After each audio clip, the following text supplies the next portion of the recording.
Olá, alunos! Vamos agora fazer o nosso vídeo com dicas sobre orçamento de obras. Segue aí o meu currículo e os meus contatos para quem ainda não tem e quiser me localizar. E no vídeo de hoje nós vamos falar sobre orçamento de obras. Então, como fazer o orçamento de uma obra? Bem, para fazer o orçamento de uma obra, a gente tem três grandes grupos. O primeiro grupo é o grupo dos custos diretos, que são os serviços necessários para a execução da obra. Mas além desses serviços, nós temos ainda os custos indiretos, que são todos aqueles outros custos que vão incidir sobre a obra e que não são serviços. Por exemplo, administração local, por exemplo, canteiro de obras e assim sucessivamente.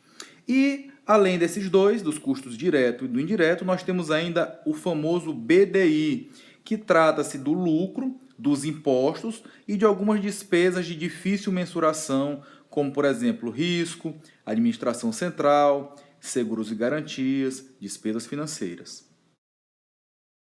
Bem, nesse vídeo nós vamos falar especificamente sobre os custos diretos, ou seja, o que são os custos diretos? Como nós falamos há pouco, os custos diretos são os serviços necessários para executar uma obra. E claro que esses serviços demandam, por exemplo, de materiais. Também são necessários trabalhadores operários que irão aplicar esses materiais de acordo com a boa técnica. E ainda alguns equipamentos. Mas quais equipamentos?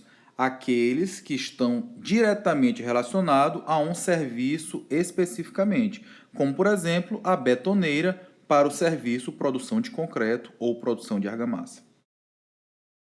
E como calcular o custo de um serviço? A primeira coisa que nós temos que saber é identificar os itens necessários para a execução daquele serviço, né? Os insumos, sejam materiais, sejam mão de obra, sejam equipamentos. Depois disso, com base no projeto e nas especificações, nós iremos quantificar esse serviço. E por último, temos que pesquisar o preço dos insumos que compõem o serviço para que dessa forma a gente chegue no custo unitário por metro quadrado.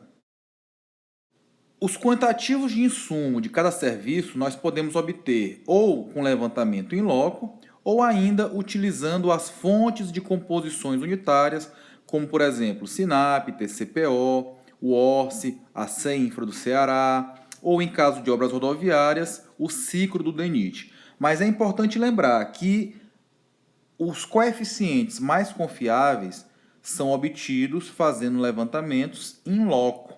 E somente quando realmente não tiver como nós termos acesso a esses levantamentos em loco, utilizaremos fontes de informações provenientes de banco de dados de composições, como as citadas anteriormente.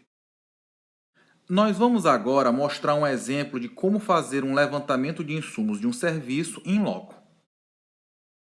Então vejamos um exemplo. Se nós desejarmos descobrir o custo do serviço piso cerâmico em uma obra, a gente faz um levantamento. Então, por exemplo, uma equipe de pedreiros de 4 pedreiros e um servente trabalhou exclusivamente nesse serviço durante um mês, com 22 dias úteis e jornada diária de 8 horas. Nesse período, essa equipe concluiu o piso de 7 apartamentos, cada um com 200 metros quadrados de área útil.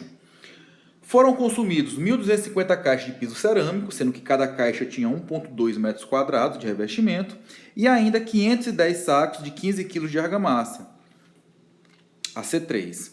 Vamos agora ver como nós levantamos o coeficiente de consumo de cada um desses insumos para este serviço. Então vejamos, foram consumidos para esse serviço, um total de 704 horas de pedreiros, 4 vezes 22 dias vezes 8 horas diária, e 176 horas de servente. Além disso, foram consumidos 1.250 caixas de revestimento cerâmico, que dá um total de 1.500 metros quadrados de revestimento, além de 510 sacos de 15 quilos de argamassa, o que dá um total de 7.650 quilos. Esses insumos foram consumidos para a execução de 1.400 metros quadrados de revestimento. Afinal, foram 7 apartamentos, cada qual com 200 metros quadrados. Nós agora iremos montar a composição de custo unitária para o serviço piso cerâmico para unidade de 1 metro quadrado. Então veja bem, nessa tabela nós montamos descrevendo os itens, os insumos consumidos, a sua unidade e no coeficiente, que é a coluna quantidade, a gente verifica qual é a quantidade de insumo consumida para cada metro quadrado de serviço executado. Dessa forma, por exemplo, nós temos que para o revestimento cerâmico, nós consumimos 1.500 metros quadrados de revestimento para uma execução de 1.400 metros quadrados. Fazendo essa divisão, nós teremos o coeficiente do revestimento cerâmico no serviço piso cerâmico. Faremos assim para os demais insumos. Fazendo o resultado dessas divisões, nós encontramos o coeficiente de consumo de cada insumo por metro quadrado de piso cerâmico executado. Observem, por exemplo, que no caso do revestimento cerâmico, nós temos 1,07 metros quadrados consumidos para cada metro quadrado executado. Isso significa uma perda de 7% de revestimento para cada metro quadrado executado. Nós observamos também um outro valor interessante, que é o consumo do pedreiro, meia hora por cada metro quadrado de serviço executado. Esse valor nós chamamos no planejamento de obras de RUP, ou razão unitária de produção. E o inverso dela é a produtividade do operário naquele serviço. Então vejamos, 1 dividido por 0,5 é igual a 2. 2 metros quadrados por hora. Dessa forma, por exemplo, que a gente vai estimar a duração de execução de um serviço, tendo como base um quantitativo de serviço a ser executado e a quantidade de pessoas que nós alocaremos para aquela atividade.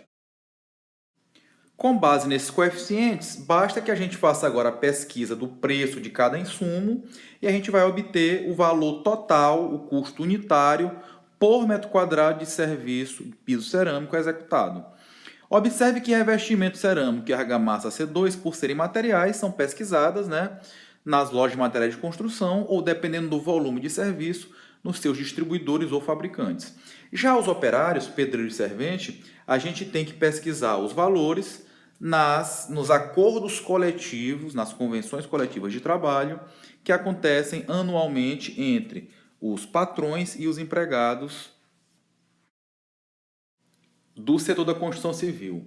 Agora, no curso, nós vamos ver alguns conhecimentos mais avançados. Por exemplo, quando nós devemos usar o SINAP, Existem alguns casos que são opcionais e outros obrigatórios. Ainda, o que é perda? Elas estão inclusas no orçamento, Há pouco nós falamos sobre isso. Além disso, nesse valor da mão de obra que é considerado na composição de custo unitário, o que está incluso aí? Será que é só o salário? Fica aí essa dúvida, esse questionamento, para que vocês criem a curiosidade. Além disso, como achar a produtividade do trabalhador através das composições unitárias? A gente também falou rapidamente, mas veremos com mais profundidade. O que são os custos indiretos? Como calculá-los? Como inseri-los na planilha? E o BDI? BDI é lucro? Será que é só isso?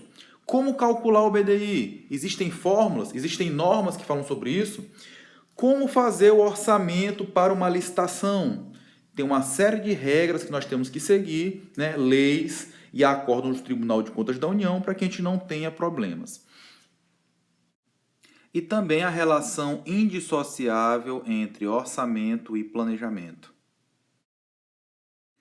Então segue nosso folder com as informações, agradecendo muito a atenção de vocês, curtam, compartilhem, se inscrevam no canal, que nós devemos postar mais cursos bem em breve.